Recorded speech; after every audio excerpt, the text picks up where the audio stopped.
بی تو در کاشانه دل درد پنهان است.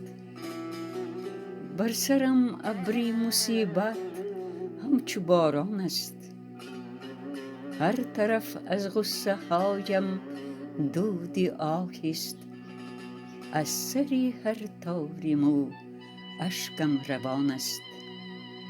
ناله دارم این چه روز است.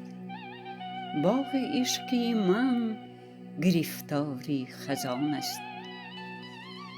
ترک عشق او کنم یا دل بگیرم، جان از او بردن و یا جان دادن آسان است. سینه بریانده بدم حالم خراب است. تو بیا جانا دلم بی تو غمان است.